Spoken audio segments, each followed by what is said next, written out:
Come on, bro. This damn thing ain't working.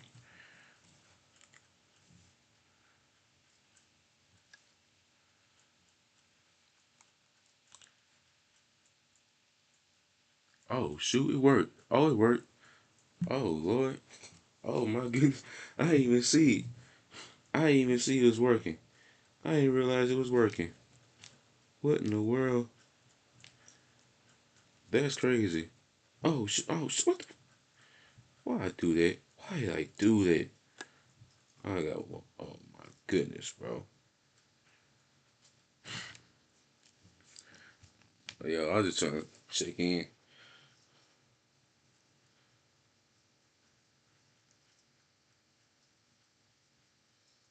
Yeah, yeah, I ain't gonna lie. Bro, I literally was just trying to see if this whole thing was working.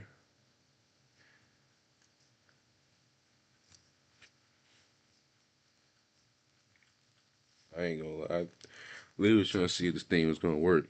And it did. That's crazy. It works. Yeah, I'm gonna start streaming. I'm gonna stream on here. I'm gonna stream on here again.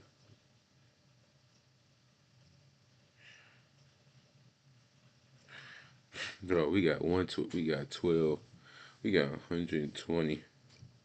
I'm gonna do a little check in real quick. See if this thing works. You know what I'm saying? Yeah, I'm glad, bro. I ain't did a streaming on here in a minute. You know what I'm saying? Thinking about doing it. I'm thinking about.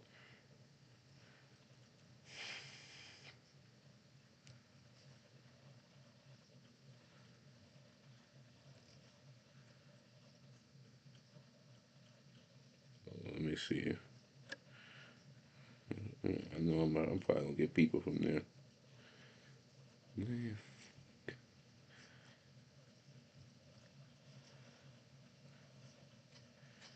Man, man, bro, it feels good to be using. It feels good to be getting back online with YouTube. That's crazy.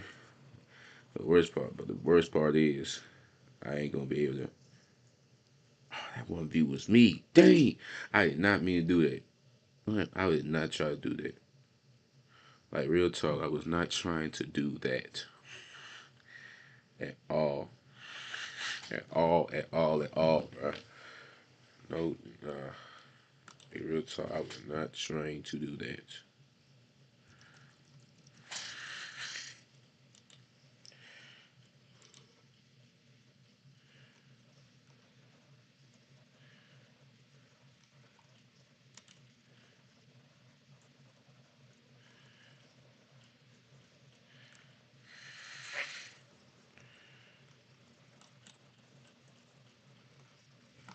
Okay,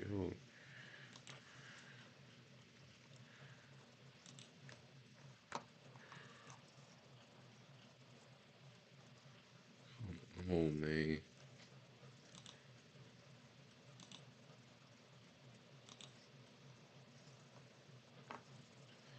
Oh, I got in the right spot this time. Got in the right spot this time. Let's go, boy.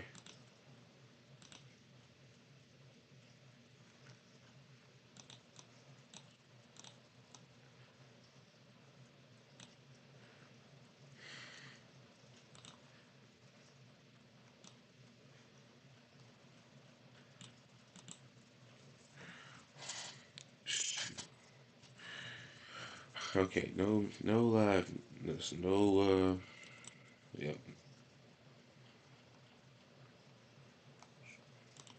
this,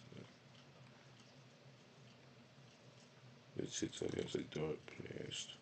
So this TikTok influencer got caught trafficking drugs and she got sent to prison. Now the woman's name is Sandra, and Sandra is 17 when this story starts, and she's living in Guadalajara, Mexico. And Sandra comes from a powerful drug trafficking family. So as you can imagine, she's surrounded by a lot of drugs and money and guns and power. But here's the thing, Sandra actually isn't interested in any of that. What she really wants is to become an investigative news reporter. So she starts following her dream. She enrolls in a university and she starts studying communications. But then that dream gets destroyed. Because one day, around 1980, she meets this guy. Let's call him Javier. And Sandra thinks Javier is bueno, and Javier also thinks Sandra is buena. And so they start dating. And a few years pass, and now she's in her 3rd year at school. And one day, Sandra and Javier get into a huge fight over something. I don't know what. He's a jealous guy, so it's probably have something to do with that. And Javier gets so pissed off that he decides to kidnap Sandra. So he kidnaps her and he takes her to a remote place and he keeps her there for a while, and later he releases her. Now, even though Sandra has been released, she's still really scared because Javier is connected to the local drug cartel, and if his jealous ass kidnapped her once, he's likely to do it again. So she decides to flee her new life at the university and go back to Guadalajara, where she knows that she can be protected by her family. And leaving the university, of course, kills her dream of becoming an investigative reporter. So now she's stuck at home, I assume surrounded by members of her powerful drug trafficking family. And over time, she gets involved with the whole family drug business. And she joins in and she actually starts to like it. And Sandra, she seems to be a pretty ambitious person. So pretty quickly, she decides that she doesn't want to just be a woman in the cartel business. She wants to be the most powerful woman there. So she starts working hard on this. And she learns fast. I ain't gonna be on here. And she stays. I ain't gonna be on here this long, bro. I really want to do the Twitch thing. Why don't you do it tomorrow? Man, screw. I'm gonna do it tomorrow. It's all right. Disciplined, and she doesn't use any of the drugs herself like a lot of the other people in the business do. And because of that, members inside the cartel start trusting her. So she starts getting better positions in the cartel. Now, here's the thing about Sandra, though. Apparently, a lot of men find her very guapa. Specifically, a lot of powerful cartel guys really want to smash with her. And she takes full advantage of that. Like, she starts seducing notorious kingpins, she gets married to the top corrupt law enforcement officials, and she even becomes quite close to El Chapo, the world's most famous drug lord. And with all these connections, Sandra continues to work her way up the Mexican drug trade. And years go by. And it's now the late 1990s, and her life changes again because she meets this guy, who everyone calls El Tigre. And El Tigre is a top Colombian drug trafficker with ties to the Colombian cartel. And Sandra thinks El Tigre is bueno, and El Tigre thinks she's really buena as well. So they start dating, and soon they start doing business together. Now, the Colombian cartels are notorious for producing huge amounts of cocaine, but it can be difficult to move that. I don't know if y'all can hear me pretty good. Shoot. I don't know if y'all can hear me pretty good. Oh, y'all can. Y'all can. What's that? I don't want to check. See, that's how I don't want to count as a viewer on this YouTube, on my YouTube channel at all, bro. This is going to be a huge problem, bro. Across the U.S. border because of the security the U.S. border has. Now, the Mexican cartels, on the other hand, they already have the routes and the networks and the infrastructure to move drugs into the U.S. with no problem. And since Sandra now has access to both cartels, she becomes the bridge between the Colombian cartels and the Mexican cartels. And she starts overseeing the movement of a lot of cocaine from the Colombians to the Mexicans, and she becomes responsible for moving lots of drugs across the Pacific into the US. And she does this for years. And of course, from all this, Sandra is making tons of money. And she is not afraid to spend it. She buys a couple of luxury homes. She starts building a collection of sports cars, like Camaros and Bentleys and Audis and Mercedeses. And on top of that, she stacks up hundreds of pieces of jewelry. She ends up owning about 300 pieces of jewelry. Damn, Sandra.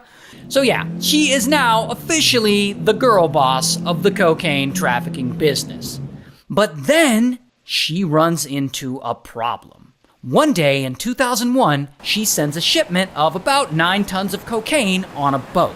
And that boat ends up getting seized by the Mexican Navy. And because the shipment is massive and it was heading to the US, American feds also get involved. And they all start investigating. And they're able to trace the phone records from some of these traffickers, and those records lead straight to Sandra and El Tigre. So from here, both Mexican and American feds start monitoring them closely. And that is when the story gets worse for Sandra. Because one day in 2002, some members of a rival cartel, supposedly, they kidnap her teenage son. And if she wants him back, they're demanding that she pay them $5 million. Whoa. And of course, Sandra panics. I mean, no doubt she does have the money to pay for her son, but I guess she's just scared that even if she does pay it, her son could still get killed. So she calls the police. And when the police arrive, she tells them that her son has been kidnapped and that the kidnappers are demanding $5 million in cash. And the police are like, wait, who are you that the kidnappers are asking for that kind of money? And that's when Sandra realizes that she screwed up. So she tells the officers not to worry about it and that from here she'll handle the negotiations herself. And she does. Eventually Sandra does negotiate with the kidnappers and she ends up paying them $3 million and she gets her son back. However, the police don't actually let the situation go. They end up running a background check on her, and that is when they're able to connect her to the seized cocaine shipment from a couple of months earlier. So now they know that she's definitely involved in some shady business, and they start digging into her finances. And pretty quickly, they discover that she owns over 200 real estate lots, 2 houses, and a salon, which are assets worth far more than she should legally have. So they come up with this theory that she's laundering money for the cartel, and they issue a warrant for her arrest. And then word gets out, and suddenly the whole country is looking for Sandra. So she decides to go on the run, and she starts changing her houses and her cars and her hair color and even her face. She allegedly pays for plastic surgeries to change her appearance so that no one can easily identify her. And 3 years go by, and she's still on the run, and it's starting to look like she's really just good at hiding and that she might not ever get caught. Until one day in 2007, Sandra goes out to a local diner to have a cup of coffee, and bam, she gets arrested. Here's her mugshot. And so she ends up getting locked up while she waits on her conviction, and while she's in Mexican jail, she's not your average inmate. Like, she has money and powerful connections, so she ends up getting like 3 maids to help serve her food and serve her alcohol and cigarettes. She even has a doctor who personally comes to give her Botox injections while she's in prison. And anyway, she stays locked up for about 5 years, and in 2012, they conclude that they don't have enough evidence to convict her in Mexico, so they extradite her to the US to be convicted there. And in the US, she ends up taking a plea deal, and she's sentenced to 70 months in prison with credit for time already served. Later, she gets out, and she gets arrested again for money laundering, and she spends 2 more years in prison. After that, she gets out, and she kind of becomes an influencer. Like, she starts a whole ass TikTok account, and now she posts lifestyle content, and she actually has over 400,000 followers on this account. So, good for her, I guess. Yeah, good for her. Yeah, I ain't gonna lie. I ain't gonna lie. I really was trying to see if this was working. You know what I'm saying? I was really trying to see if this was working. No, but but shoot. Sorry, I can't be here. I wanted to be here. I ain't want to be here that long, but but I'm gonna be back on here one day. I was trying to do a little check in, see how everything's going. I was just checking in, see if this YouTube thing was working, cause it was tripping last time. Now it's working. That's good. So, see y'all. I'm out, gang.